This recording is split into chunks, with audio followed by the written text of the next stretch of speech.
Hello. Welcome back to another section of Mapping the Edge by Sarah Dunant. We are at the halfway point of the book.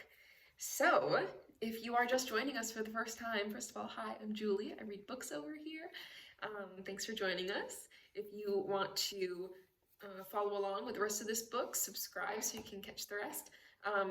And yeah, if you're just here for the first time, go back a few videos to start at the beginning. But anyway, we are starting with part 2. So if that's where you are at, you were in the right place. Part 2 on page, let's see, I want to say it's 149. 149, yes.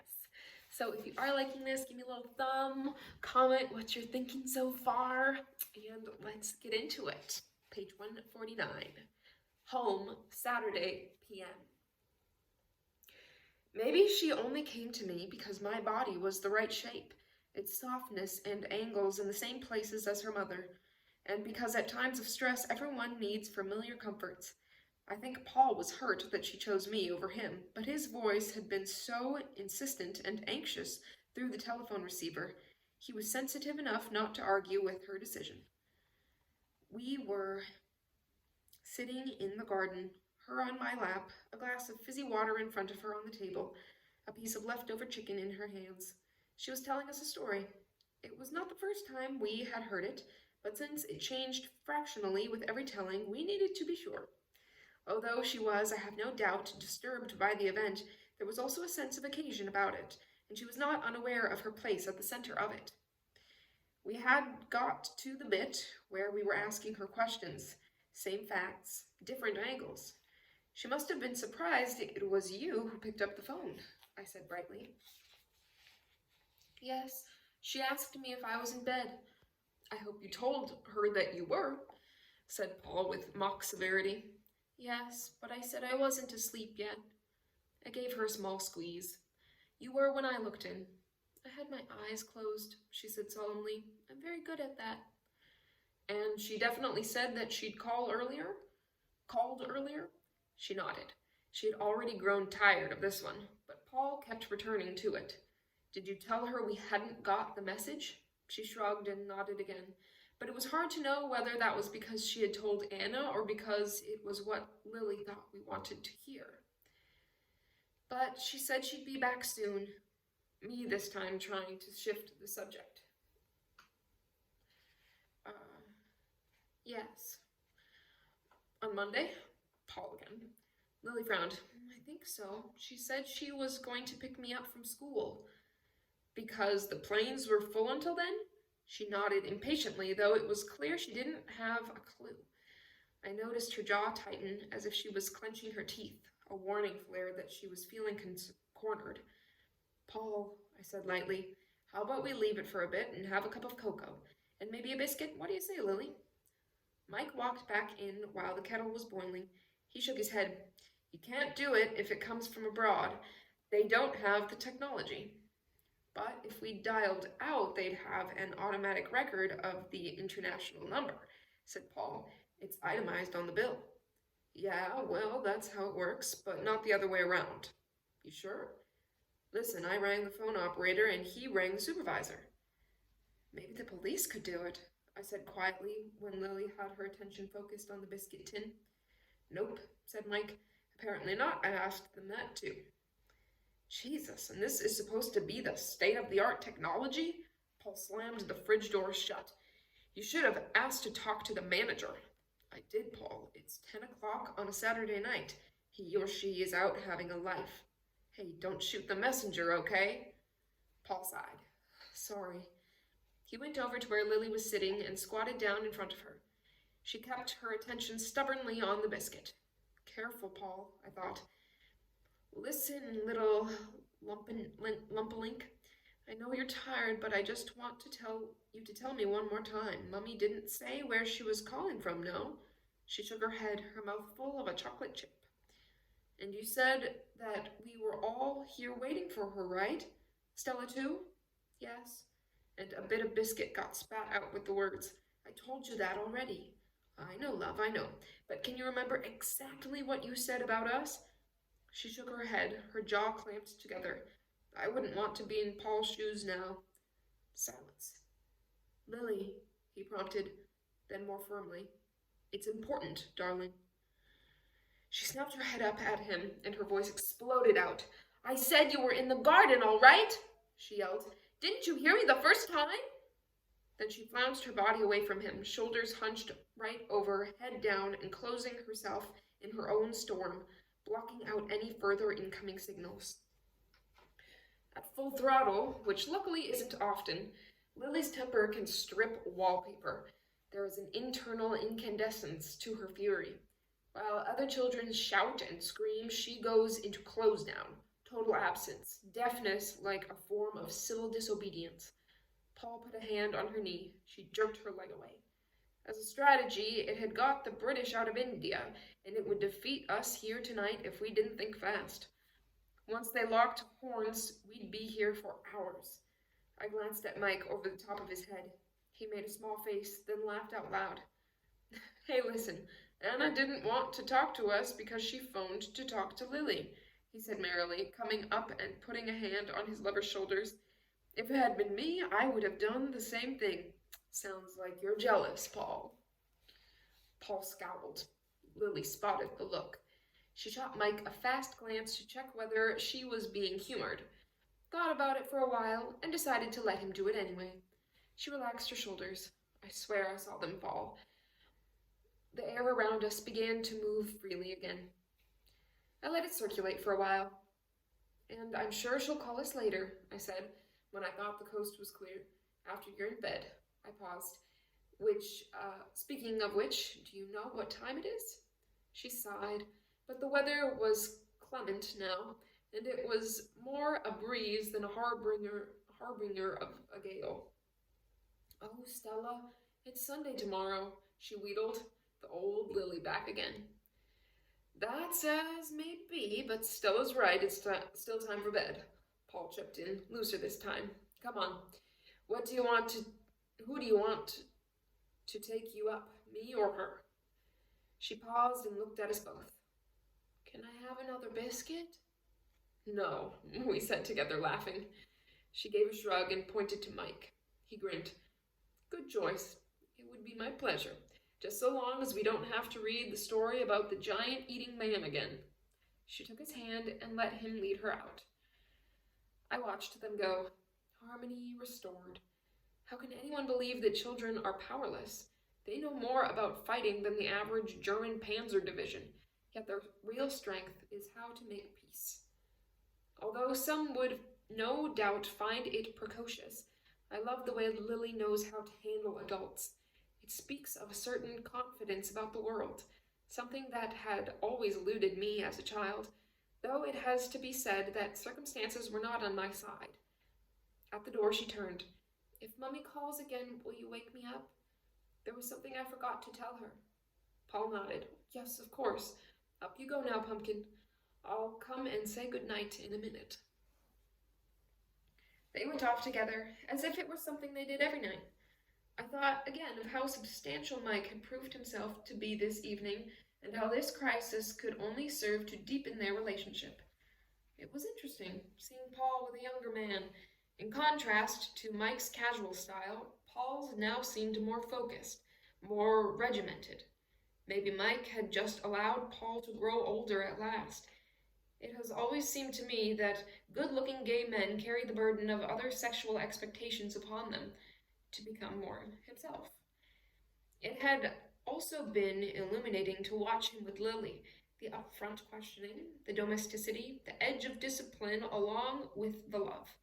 It made me realize how in the past I had only ever seen him as the supplementary parent, more likely to be playing Mr. Nice Guy to Anna's primary mum. How much of his tougher stand was about chronic worry, and how much it reflected his own style of parenting was hard to tell. It is, I think, time to say something more about this strange nuclear family of which Lily is the center, and in some ways the key. I know academically speaking, the jury is still out on nature versus nurture, but I have to say that 15 minutes in the company of Lily as a baby would have sorted most people out on that one, because Lily didn't simply arrive. She came equipped with her own game plan, the only child of a single mother. What was needed here? An essentially sunny disposition, an ability to sleep through the night at an early age, attachment to other adults if and when they proved trustworthy, and a kind of innate belief that the world will do unto you as you do unto it, and thus you will be charmed and loved forever. Lily, outgoing and self-contained at the same time. If you could have used her as a political weapon, the debate about nuclear versus dysfunctional families would have taken a whole new turn. Of course, we have helped. Right from the beginning, the three of us have provided a structure and a security in which this unusual plant can flourish. My side consists of regular visits, me to them and them to me, large phone bills. I talk to Lily on her own almost as often as I do to Anna, and a growing proportion of my more than adequate income spent on games and books and the more extravagant bits of a child's yearly wardrobe. Perhaps more unexpectedly, given his other life as a gay man, Paul has shown a similar level of commitment. Maybe he always harbored a secret desire for a child and knew that this would be his only chance to have one. I don't know him well enough to ask, but I do know that he's always been there for them both, financially as well as emotionally. From the acorn of that computer graphics course at which he first met Anna 13 years ago, has grown a sturdy software business, and as his income has risen, so has his level of financial commitment. It took Anna a while to accept it, but in the end it seemed churlish to refuse. His support has made their life easier, just as their life has made his richer. For years now, there has been a routine to his care. He stays on Friday and occasionally Saturday nights, takes Lily out for part of the weekend, and looks after her if Anna is away. During this time, he has also had a succession of lovers. His gayness has always been openly and acknowledged and talked about, but none of them have ever been particularly serious, or to put it another way, none of them have been allowed to affect his commitment to Lily. And with Michael's acceptance into the family, it looked as if that wouldn't change now. It was that security of care which gave Paul the right to say what he did about her on that Saturday night. He had evidently been worrying at it for a while. "I don't get it," he said almost angrily. "How could Anna possibly not ask to talk to one of us? She must have known we'd be out of our minds with worry." "Not necessarily, not if she believed she had already left a message for us. But she hadn't, had she?" "The trouble is, we don't know that for sure, Paul. What if it was on your mobile?" He shook his head. "In that case, we'll never find out, because my bloody secretary canceled the whole thing before checking." But there wasn't, anyway. I checked the messages first thing on Friday morning before I went into the meeting. There was nothing there, and she was already 12 hours late by then. If she was going to call, she would have done it before. Maybe she got held up. Why would she say to Lily that there'd been a message if there hadn't? He sat silently for a second, picking breadcrumbs off the table with his fingertips, then flicking them into the grass. "You don't think Lily was just telling us what she thought we wanted to hear?" "What do you mean?" "Well, you saw how angry she got when we questioned her." "Oh, come on, Paul, she just lost it. I thought we were lucky she went so long. We were pushing her." "You mean I was pushing her?" I shrugged. He sighed. "Do you think I'm being unreasonable? Don't you think Anna should have talked to us?" "I don't know. Maybe she wanted to, and Lily hung up before she got the chance." He shook his head. "She hasn't called again." "The line's been engaged, remember? Mike was checking with the operator." "Yeah, well, the line's not engaged anymore." We sat in silence for a while. Upstairs in Lily's bedroom, I heard the murmur of voices. They'd be well into the second book by now, and Mike probably wouldn't have even noticed the join. I poured myself another glass of wine. The sky was thickening from gray to black. 1 month on from the summer solstice, and the light was already on the turn. It is the mark of a committed pessimist, looking for winter in the middle of summer. Despite my recent successes, the older I get, the more I find myself in need of the light. Maybe that was why I was holding out against Paul now. I could feel it building up in him. Still, I didn't say anything, which meant that, in the end, he had to. "She's not going to call," he murmured, when the wine was halfway down in my glass. "What are you trying to say, Paul?" He sighed. "Listen, nobody heard the phone ring, right? We were all out here with the door open, the music wasn't that loud, yet we didn't hear it, and she did. If she had been asleep, and you and I both saw her, it would have had to ring a number of times to wake her, yet we still didn't hear it. And when I picked up the receiver in the kitchen, the line was completely dead. There was definitely no one on the other end. It was like the sound you get when someone has had the phone off the hook for too long."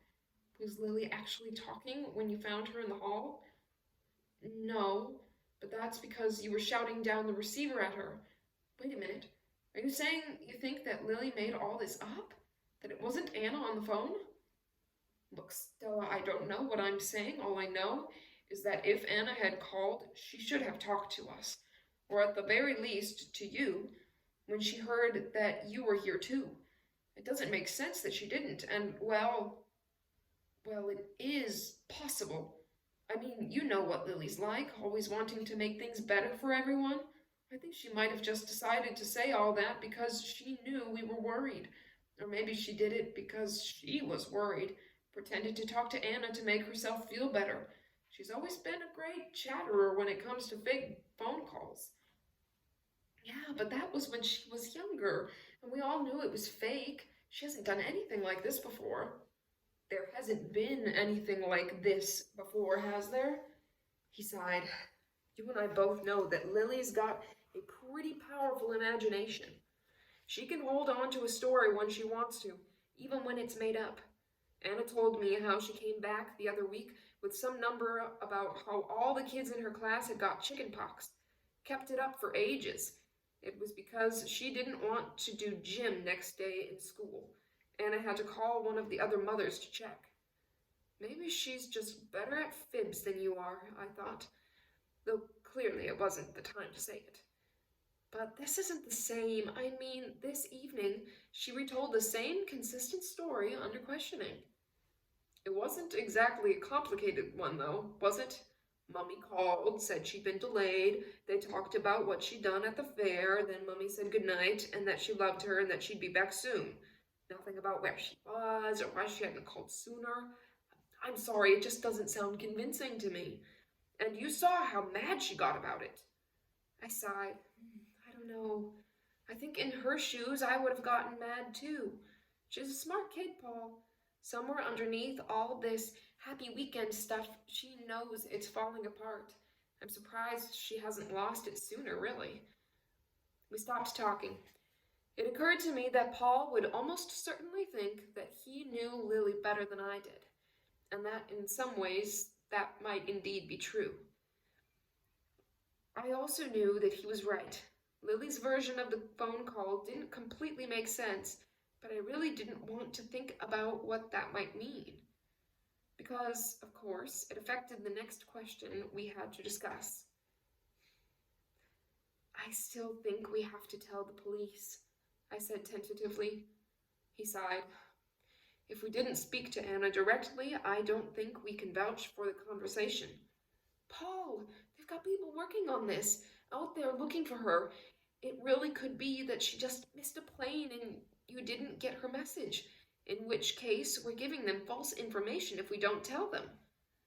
"Well, you've changed your position since this morning, haven't you? I got the impression you didn't think they were doing enough then." I sighed. "Yes, well, that's when you suggested she was disturbed. And we're still sure that she isn't?" I stared at him. "Jesus, Paul, what is this? What do you think is going on?" That's the point, Stella. I don't have a clue. One minute she's missing, we're all freaking out about it. The next minute she's with some guy because she's changed her hair color and needs to get laid. The next minute it's none of those things and she's on the phone chatting to Lily about coming home, but not to us. Meanwhile, we don't know where, who, how, or why. He shook his head. I'm just wound up about it, that's all.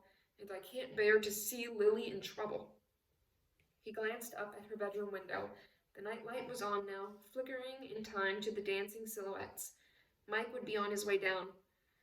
What if Paul was right, and Lily had made up the call to make us feel better? What if something really had happened to Anna?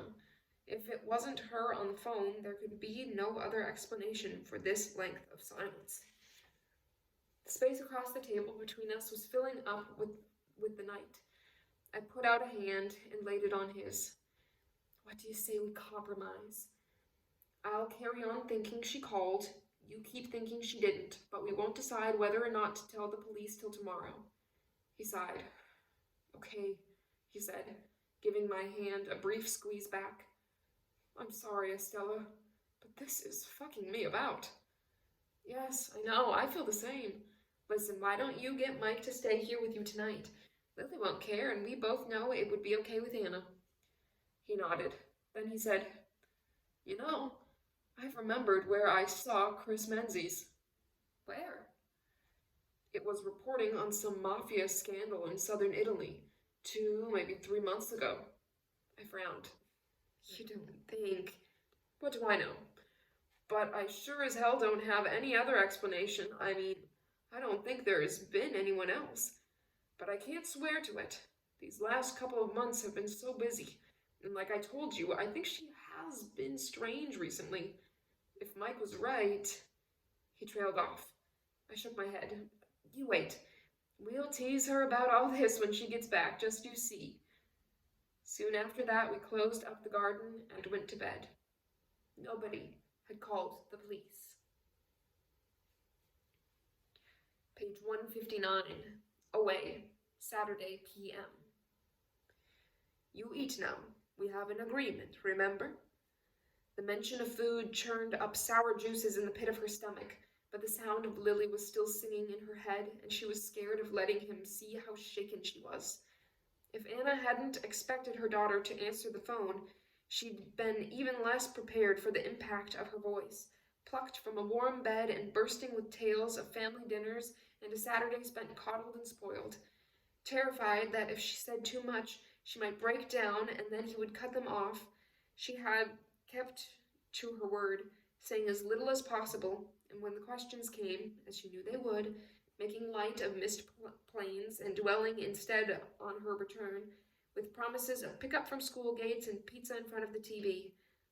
It was only at the end, as they said their goodbyes, and Lily got suddenly needy and tearful, that her own voice grew sticky with pain, and he, realizing her distress, brought his finger down on the bar and severed the connection too early. She gulped back the tears, fury colliding with pain. No, we don't have any agreement, she thought. It was all she could do not to throw the telephone receiver at his head. Except it wouldn't do enough damage. She searched the room for something that might. When she found it, she could barely keep her eyes off it. A full wine bottle could open a man's head up if you brought it down with enough force. I don't care about your sorrow or your grief if that's what this is about. You're a weird, fucked up man, and I'm going to get out of here the second you make the mistake of turning your back on me. Which you will do as soon as you start to feel more comfortable with me. As soon as... I'm coming, Lily, she thought. I'm coming. You're right. She took a deep breath. I need some food. He took a plate from the table and knelt down at the tablecloth, careful to keep her well within his sights. He was close enough now for her to catch the scent of him again, the chemical smell mixed with a cloying aftershave, as if too much of one had been applied to disguise the other. She remembered the pine tree in the car and the carefully ironed creases in his jeans. Mr. Clean, Mr. Tidy. He had given her the shivers from the first moment she had stepped into the car. Why, oh, why hadn't she stepped out of it again? She stared at the top of his head and tried to imagine glass in the bone, wine and blood matted into the hair. A nasty experience for a man who didn't like mess, and for a woman who didn't like violence. Whether or not she could actually do it, hit him with enough vicious power to knock him senseless, she had no idea. For now, the fantasy would have to be comfort enough. He was scooping a little from each of the dishes onto her plate. Anchovies, cheeses, peppers, pickles, salamis. Her hunger was getting the better of her. She felt a flood of saliva rising in her mouth. He made a move toward the wine. "No," she said loudly, having to swallow to avoid spitting. "No, I don't want any alcohol." He turned and looked at her. "There is nothing bad in it," he said quietly. "You agreed to stay. I don't need to drug you now." "I know," she said hurriedly. "It's not that. I'm too hungry to drink. It'll make me sick." He put the bottle back on the floor and handed her the plate. "Here," he said. "Eat slowly." He sat back on the sofa and watched her. She couldn't wait any longer. The taste of the anchovies exploded onto her tongue, their saltiness so intense that she had to shove in a chunk of bread to mop up her own juices. It was so long since she had eaten, it felt like an alien activity. She thought of Lily, shoving in too much food and then grinning across the table at her with her mouth open. She made herself chew slowly until her jaw hurt from the scrape of her teeth. The real flavor started to seep through, sour, sweet, exquisite, overwhelming, flooding her brain as well as her mouth. She closed her eyes to hold it in. "Nothing will ever taste this good again," she thought. "Every time I sit down to a meal, every time I open a fridge, I will be here, reliving this moment, if, that is, I ever get home to do such things." She glanced sideways at him. He was sitting absolutely still in his chair, watching. The penetration of his stare was like trying to look into a torch beam. She shifted her gaze away from him, letting her eyes drift to the wall of pictures above the fireplace. Her alter ego was everywhere, smiling and laughing in half a dozen expensive outfits, animated, busy, the hands, nails colored to match the clothes, in conversation along with the mouth. Each of the photos on this wall was carefully cropped so all you could see was her, never the person she was with. Since it seemed logical that he was the photographer, this meant that he must have framed each one with considerable, almost obsessive care. Then, across the room, there were the other different studies, more intimate, close-ups, where she was looking straight into the camera, smiling, or simply staring openly, with no sense of self-consciousness. I could never be that at ease with a camera, she thought. Even in repose, the woman's face had tremendous energy and power to it. You could feel how her presence would light up a room. It was hard to imagine them together, her so vital, him so dead. It seemed wrong that in reality it was now the other way around. Do I really remind him of her? She thought. Is it as simple and stupid as that? What if he actually meant it? 3 days of talk and companionship, and then a lift to the airport, a desperate way to get through a desperate anniversary. He was disturbed enough for that, no doubt about it. Sitting there in the warm evening air, she felt suddenly tired of being scared, tired of the way her body was all knotted and hollow with it. She took another mouthful of food and felt the warmth thaw further into her rigidity. "You're right," she said after a while. "I was hungry. The taste is big, yes? I do this sometimes. Stop eating, then have a slow meal." "Do you drug your drink and lock yourself up in a room for days as well?" "I am happy you picked that dress," he said, failing or choosing not to notice the sarcasm. "I always like it. Red is your color." If I didn't know better, I might think you were a polite, rather boring man, she thought.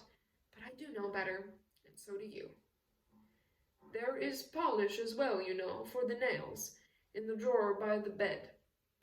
So then she'd be just like the photograph, perfect in every detail. Is that what he wanted? Oh no, she thought. Not that crazy, please. She took a breath.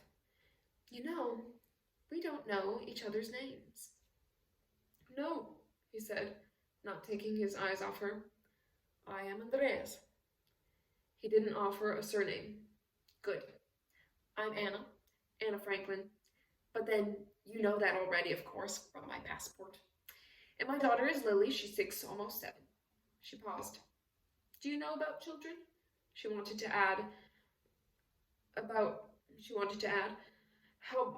how much they need love and security, how much damage you can do by depriving them of the people they love. But she didn't. Tread softly, Anna, she said to herself. The more relaxed he becomes, the more chances you will have. What was your wife's name? He didn't answer immediately, as if he didn't want to have to admit to the two of them having separate identities. Paola, he said at last. Her name was Paola. Paola. Had he used that name 2 mornings ago? She could no longer remember. Paola? She was Italian? I thought perhaps she was English. He grunted. Her father was English, her mother was Italian. Ah, so she spoke both languages. Yes. And it was she who taught you? He nodded. She did a good job. He didn't answer. Is that how you met? Still nothing. Was that here or in England? In the next gap between the words, the choral evensong that had been whispering its way through the room drew to an echoing close. With God gone, the space was suddenly colder. She registered a tension building up inside him, that smooth, fat layer of politeness being eaten away by something.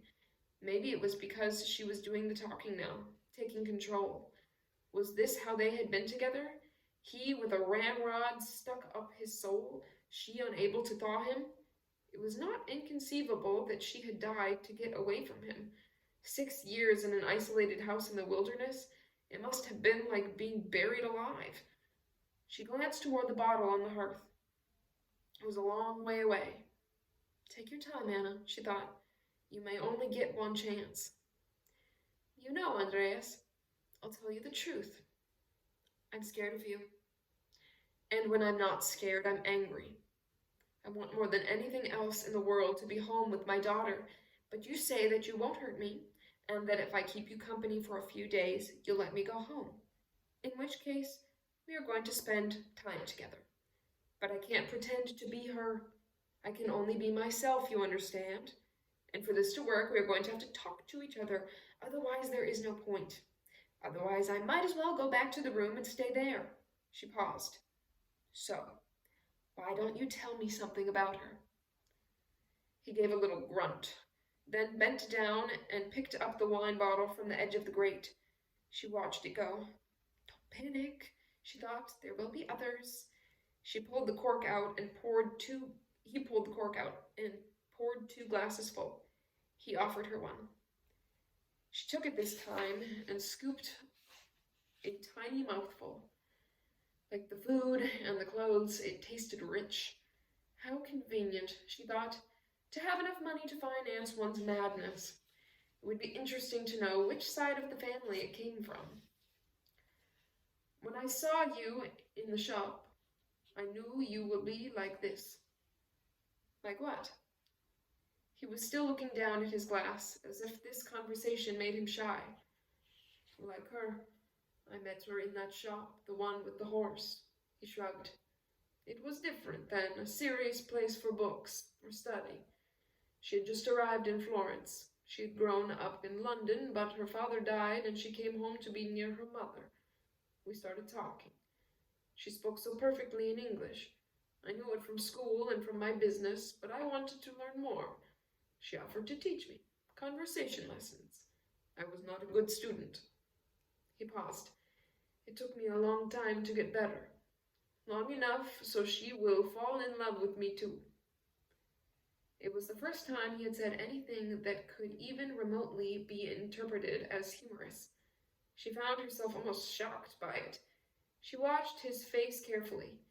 When she didn't respond, he looked up at her, and there was a ghost of a smile. Had this been the charm? The shy boy and the big man? It didn't seem enough. She tried to imagine them together, heads over a book, she correcting his stray words. The secret of a language is in the shape of the lips. Could the repetition of all those precise little English vowels really have driven them into each other's arms? Why not? His personality was more pursed than extravagant, more English than an Englishman's. Maybe some people were simply born into the wrong culture, got lost early on trying to form the wrong set of sounds. So then you married and came here? Yes. It's a long way from Florence. He gave a shrug. If he saw the question as probing, he didn't register it. Very isolated, she didn't mind that? Not at all. She wanted it. She chose it. She said that the house was full of the silence of women, so it would make a good home. We worked on it together. I bet she didn't design my room, she thought. I bet that came later. The silence of women. If the photos were anything to go by, she hardly conformed to the pattern herself. It wasn't the only image that jarred. A woman with that kind of wardrobe, shoving plaster onto walls and laying floors. Something not quite right about the thought of all that chipped nail varnish. What about children? She said, already knowing with utter certainty that this man had never been father. Children? No, there was no children. He paused. She couldn't have children. I'm sorry. He shrugged. It was not a problem. It always felt as if we were enough. She wondered if Harlequin had an Italian imprint. The picture had so much soft focus in it, she was beginning to lose any sense of depth. She saw them going up that elegant staircase together at the end of the long day of do-it-yourself in haute couture, his hand teasing the zip down the back of her dress as she walked, the Red Sea parting to reveal a vision of white land ready for the taking. But the image choked on its own triteness, and anyway, he seemed more like the kind of man who needed to fold up his clothes before getting into bed. When she tried to push it further, her imagination lost the signal, static coursing across the screen. That was the other alarming thing in all of this. There seemed to be no sex in him, or certainly none that she could relate to. Grief can do that, of course, using up all the juice on tears, but that wasn't the problem here. All she could feel here was sticky sentiment, like the leftovers of a man masturbating into his own hand. And from what she could see, the woman in those pictures would have had no truck with that. And you took all these photos of her? She said, to clear her head of the image. He nodded. Is that your job? He shrugged. Sometime, more it is my pleasure. Do you still work? Oh, yes, he said. I have a lot to do. She took in the misunderstanding, but let it go. The woman sat between them in the room. She was very photogenic. How old was she when she died? 36 years. These were taken not long before she died. But you have others? Yes. How many? He gave a shrug, as if the question were too hard to answer. Do you keep them, like this, hanging in other rooms? He nodded. Was that what was behind all those closed doors? A house as a museum. No wonder he would be having such trouble forgetting her. You're a good photographer. She paused. But it must be painful for you, seeing her all around you like this. It took him a while for him to find the answer. I think it is worse if she is not here. There was nothing to say to that. Can I see some of the others? The question hung in the air. For all his neediness, he was not a man to be rushed. Another time, perhaps. Tomorrow and the next day, she thought. That's all you've got, remember? Was this what they would do with their time then? Revisit the past through English conversation and admire photos of the dead? They sat silently for a while, the atmosphere unexpectedly calm between them. In the candlelight, his face looked better, almost relaxed. She took another sip of wine. Even on half a glass, she could feel it playing games with her head as well as her stomach. One of the candles on the other side of the room flickered in response to a draft through a slice of open window. Was it like the one in her room, doctored to open only a fraction? It didn't matter. If she got out there, she would find herself in the wilderness without money or passport. Not tonight, she thought. Tonight, I'm too tired. Tonight, let him feel safe with me, and let me sleep alone. She saw the room above, and the lock on the door, and how the chair would be no protection at all if he decided to come in. Except he hadn't yet, and there had been ample opportunity. She thought back to the image of him folding up his clothes. Maybe not all screwed up men are screwed up about sex, or not in the same ways. Maybe he did it all with his camera. She thought about how many times he must have snapped the shutter on this dead woman called Paula. How many hours he would have spent caressing her face or sliding her body to and fro between his fingers in the developing tray. Of course, the smell. She knew now what the smell meant. It was the aroma of a dark room, the sticky, sweet stench of developing and fixing chemicals. He was still at it, filling up the time, turning negatives into positives. But if he had had the ability to endlessly recreate his own wife, then why did he need the company of an inferior look-alike? Once again, there were too many things in this that didn't make sense. Once again, she could feel herself getting scared. She put her glass on the floor. I want to go back to the room now, please. I'm feeling a little ill. I think the wine has made me sick again. He didn't answer immediately, as if he was weighing it up, her needs against the terms of their deal. Was it her imagination, or could she feel a tension starting to flood back in, like someone turning a stopcock key? I think it's the remains of the drug. Tomorrow I'll be better, she added carefully. Of course. He got up. I understand. I will take you up. Oh, but I forget. First, I have something to give you. He bent down and slipped a hand under one of the large cushions on the sofa, pulling out a small parcel wrapped in silver paper. She took it gingerly. Open it. It will help you sleep. She had a sudden panic that it was something compromising, some intimate object of their life together for her to share. She thought of the nail varnish and the wardrobe full of newly cleaned clothes. Please, God, don't let it be underwear, she thought. Open it, please. She split the seam of the tape carefully and folded back the paper. Through the tissue underneath, her fingers encountered a long, thin ridge. The feel triggered a memory, and suddenly she knew what it was. She ripped away at the remaining covering. Lily's wooden horse fell onto its side in her lap, its front leg prancing into empty air. See, he said, now you can believe what I say. In a few days you will be home, and then you can give this to your daughter, like it was you who bought it for her. She couldn't speak. As she ran her hands over the cool flanks, she saw herself back in the shop, a woman in love with her child, yet in need of some excitement to prove she was still herself. Is that what had attracted him to her, the smell of her restlessness? The world was full of other women with dark hair and pale skin. He could have picked a dozen others. What was it Estella and she always used to say when they were younger and life slapped them around a bit? It's not the cards that you're dealt, it's the way you play them. For many years she had assumed it had been Chris and then Lily who had made up the hand of her life, the one that would decide the fundamental balance between happiness and sorrow. Now she knew with awful clarity that that had only been a practice run, and that the real hand, the one that would decide everything, was the one she was playing now.